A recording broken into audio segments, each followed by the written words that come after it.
one of the first considerations we should have before setting up for the squat is foot placement. What's the ideal foot placement for you based on your abilities, your posture, your goals and priorities? Now, one tool that comes from Dr. Stuart McGill is to hop up and down and see what foot placement you naturally assume. The assumption here is that people will naturally gravitate towards the most anatomically advantageous position when they hop up and down. Otherwise, there's a number of different things to consider. We could consider having a very narrow stance on the squat. So a very narrow stance is going to bias a little bit more of the thighs, and it puts a little bit more emphasis on spinal extension, just keeping the torso upright and working all those muscles. You could go with a mid stance with the feet just about slightly wider than shoulder width apart. Or if you go with a wide stance, you put more emphasis on the hips, and it's a little bit easier to keep the torso upright. A wide stance may also work a little bit more of the groin if that's a training priority for you. So we want to pick a foot placement that's going to work well for you. The other thing to think about is the angle of our feet. So we could have them pointing 0 to 5 degrees outward. So basically pointing forward for the most part. That's going to bias a little bit more of the hip internal rotators. You could go with about 15 degrees outward, and that's a more common approach for the squat. And then a tip that comes from Ken Wedham, who squats over 1,000 pounds, is to have the feet turned out 30 degrees, because that helps to switch on more of the hip external rotators, the glutes. And the glutes are very powerful muscles for squatting. So that will help give us some options for angling the feet. Now, when you are squatting, we do want to keep even foot pressure. So I might say this, even foot pressure, Peja, even foot pressure, okay? Oftentimes when people squat, a common compensation is that they'll just collapse the feet inward. So you might have to tell them to pull the arches up. So I might say, pull your arches up when you go, pull your arches up when you go. And then another thing is that a lot of times people have a tendency through the feet to push off through the ball of the foot, and that doesn't necessarily help us squat as best as we can. So you may want to emphasize pushing through the heels on the way up, okay? Even foot pressure, push through the heels on the way up. That's it. Even foot pressure, push through the heels on the way up. Perfect. So those are some different coaching cues to help you set up the most optimal foot placement for your squats. Before preparing to unrack the barbell for barbell back squats, we want to ensure that it's set up at about collarbone height. At about collarbone height is going to be easiest for most people to unrack the bar. So I'm going to have him walk under the bar, and he's going to place it. First of all, he's showing a high bar placement up near the top of the shoulders. A high bar placement on the squat will lead to more of an upright squat pattern, okay? He could also choose a low bar squat placement, which induces a little bit more of a hinge or deadlift style squat. So you want to choose the bar placement that best matches your goals and priorities and ability. The next thing we want to do is wiggle those elbows in tight, hands in tight, to maximize upper back stiffness. If we can create some stiffness up here, he's less likely to collapse forward during his squat. After that, we want to make sure that he keeps his chin to his mid-neck. The entire spinal cord is coming out of the skull, and we don't want to create a kink in the hose if his neck alignment isn't optimal. We need all that neural conductivity to be as optimized as possible to activate the machinery, all of the muscles. So we want to open things up for the circuitry so that the machinery can get the electricity it needs, chin to mid-neck.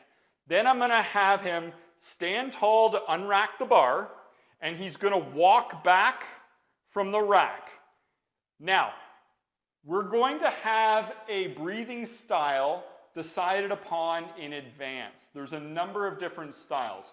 Traditionally, people will teach that you breathe in as you descend, and then you breathe out as you do the work. Okay? So breathe in on the way down, breathe out on the way up. That's one approach.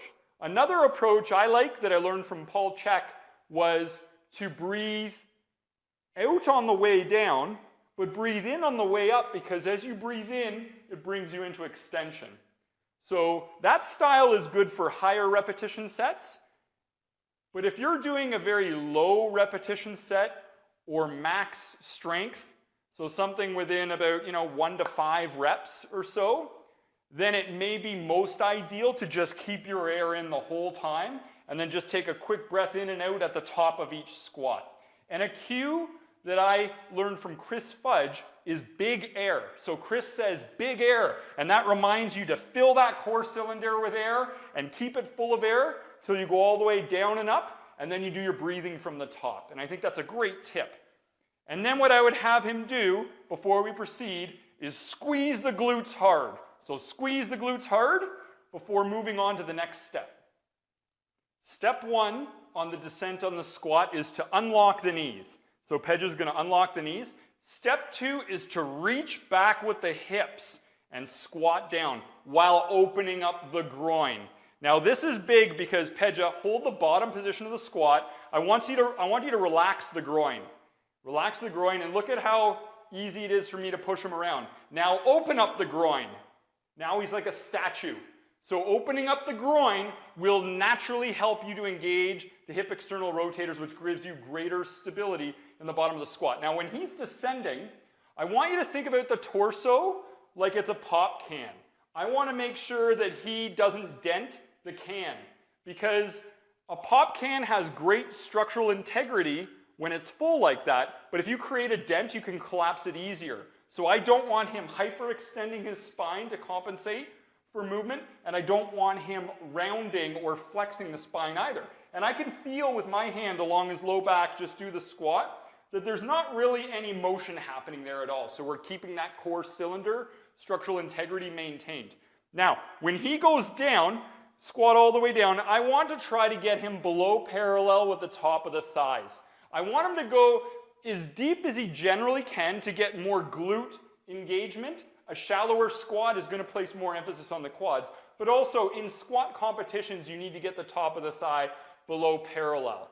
So generally speaking, for fitness and muscular development, I have people go as deep as they can while maintaining good form, but take into account a client's unique goals, priorities, and abilities before you determine the optimal depth for the individual.